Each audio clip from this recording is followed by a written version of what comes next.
आज मैं बहुत गर्व के साथ एक बात का जिक्र करना चाहता हूँ। आज से 100 साल पहले एक संगठन का जन्म हुआ, राष्ट्रीय स्वयंसेवक संघ।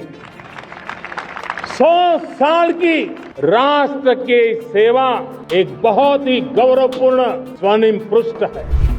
और जो ऑर्गेनाइजेशन देश में अपनी आइडियोलॉजी की बुनियाद पर निफाक पैदा कर रही है, इख्तलाफात को फरोग दे रही है, हेटरेट में इजाफा कर रही है, कई मसाजिद पे केसेस डाले जाते हैं, दरगाहों पर 500 साल पुरानी दरगाह पर वहां पर खबरों को तोड़ा जाता है। कौन है ये लोग? ये तो सब इनका ताल्लुक आरएसएस से।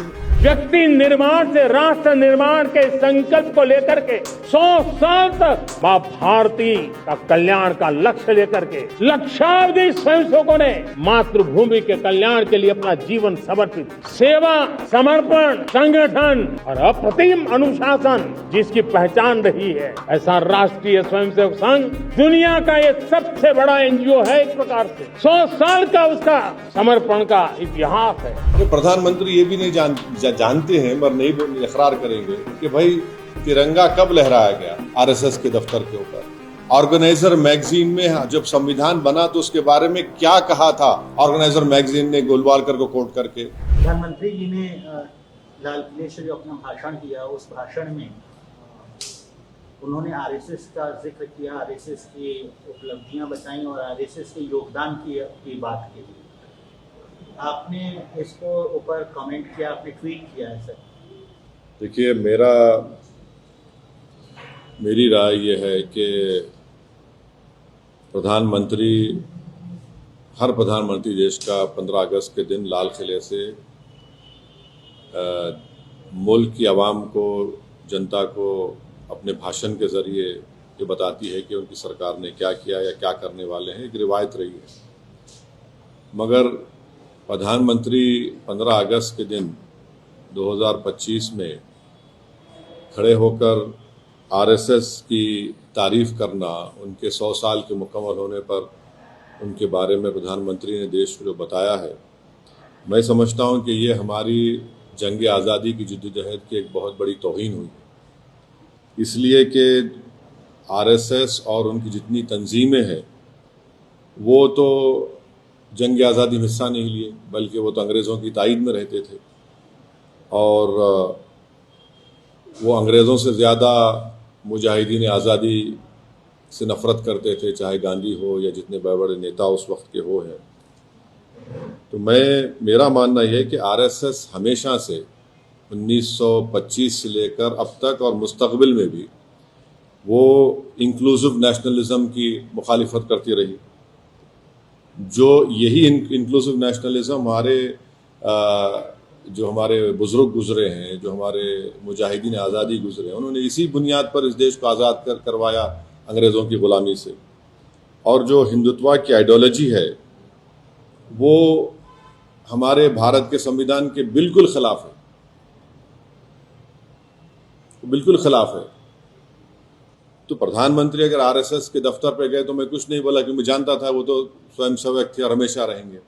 मगर जब आप प्रधानमंत्री के तौर पर ये कह रहे हैं और इस तरह की बात कर रहे हैं, जो संघ परिवार इस मुल्क में हेटरेट को फैलाती है, डिवीजन होता है, तो ये तो प्रधानमंत्री उनकी तायीद कर रहे हैं। आप हम देख लीजिए कि नॉन कोऑपरेशन मूवमेंट है।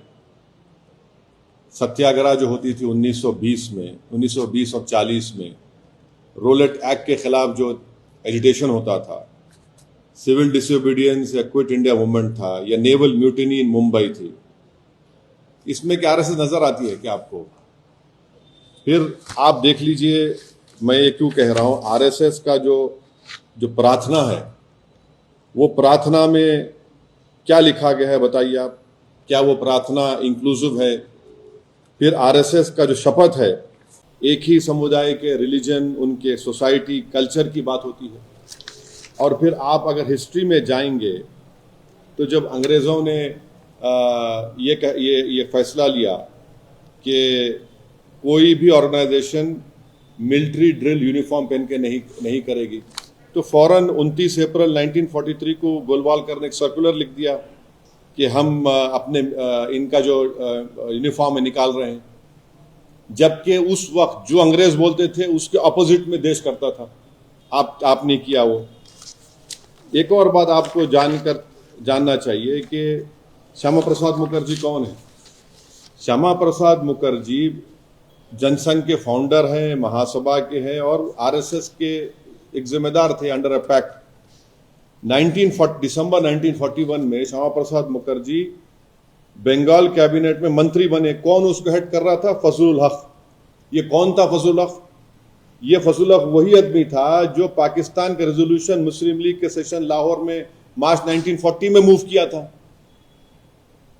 आप बताइए फिर आज प्रधानमंत्री इनका बात कर रहे हो। दूसरी आखिरी बात, ये जो प्रधानमंत्री कहते एनजीओ, आपको इनकी हिस्ट्री अगर मैं, क्योंकि वक्त नहीं है, मुख्तसर से अल्फाज में कह रहा हूं कि आरएसएस ने जो मिसलेनियस एप्लीकेशन नंबर 17 1978 में जो डिस्ट्रिक्ट जज नागपुर के सामने फाइल किया था, राजेंद्र सिंह ने फाइल किया था, जो बाद में बाला साहब दियोरस जो उस वक्त सरसंघचालक थे, उनके बाद वो सरसंघचालक बने।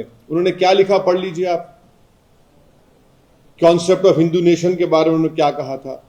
फिर उसके बाद आप पढ़ लीजिए जो एप्लीकेशन उन्होंने दिया था उसके पैराग्राफ नंबर 13 पे क्या लिखा हुआ है।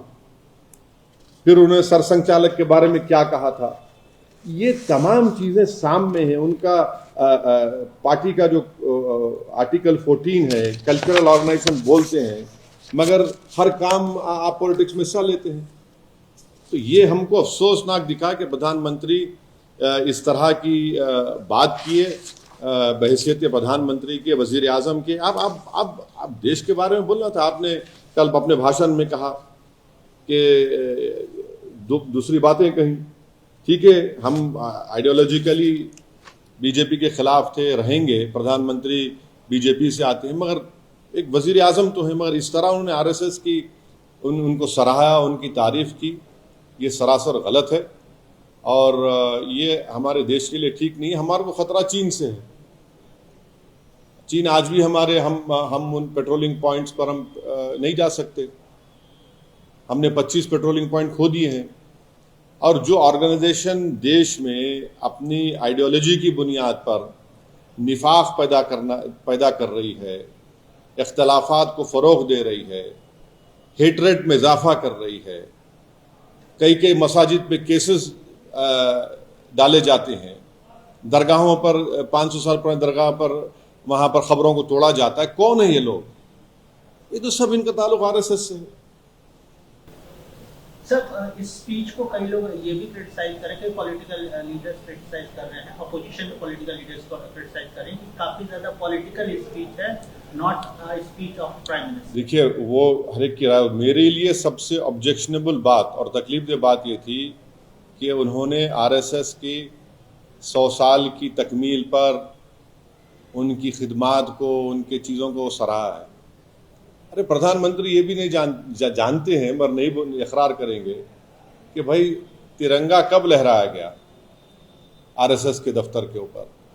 ऑर्गेनाइजर मैगजीन में जब संविधान बना तो उसके बारे में क्या कहा था ऑर्गेनाइजर मैगजीन ने, गोलवालकर को कोट करके।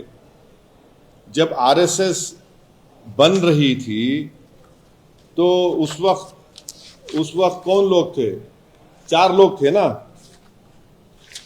हेगडेवर, आपके मुंजी और 2-3 लोग थे। और हेगडेवर ने खुल के कहा कि मैं इंस्पायर हुआ सावरकर की हिंदुत्व की किताब से। उसमें क्या लिखा हुआ है? क्या वो आज उस किताब को सामने रख के अब आर्टिकल 14 को देख लीजिए। उस किताब को सामने रख के आप हमारे कॉन्स्टिट्यूशन के प्रियम्बल को देख लीजिए।